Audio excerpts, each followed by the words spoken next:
One of the biggest mistakes freelancers make when tracking income is mixing received money and expected money together.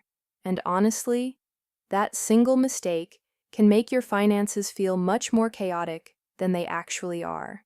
So in this video, I'll show you a much cleaner way to structure irregular income tracking.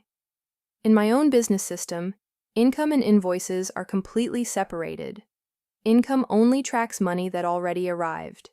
Things like YouTube payouts, Gumroad, Patreon, Etsy, direct payments, and invoices exist separately because expected money is not the same thing as available money.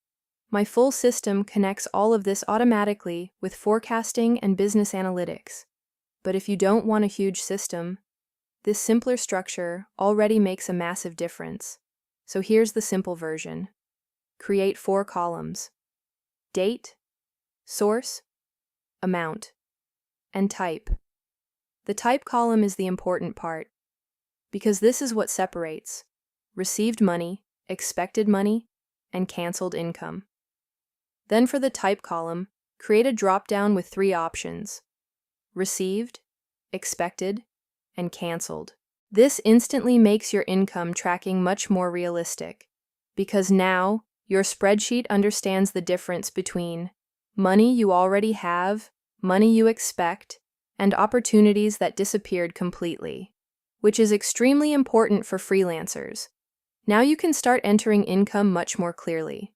For example, Patreon payout, received; client invoice waiting to be paid, expected; canceled project, canceled.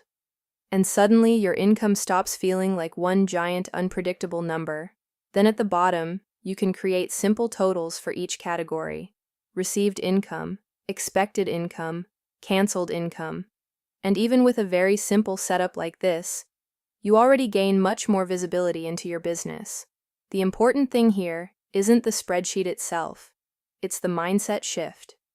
Most freelancers don't actually have chaotic income, they have chaotic visibility. And separating received money from expected money changes the way you think about business decisions completely. Because now, you stop mentally spending money that doesn't exist yet. I actually turn this into a lightweight income and expense clarity tracker for freelancers and creators who want a simpler way to organize irregular income and business spending. Right now, this video only focuses on the income side of the system, but I'll also make a separate video later showing how I structure expenses and recurring costs inside the tracker too. So if you don't want to build everything from scratch yourself, that's linked below. I also linked my free freelancer cash flow clarity guide there as well. And for people who eventually want a much deeper connected setup, with forecasting, dashboards, workload tracking, analytics, invoice automation, business health signals, and deeper financial visibility. I also linked the full solo business control system below too. But honestly, even smaller systems like this can dramatically improve the way freelance finances feel day to day.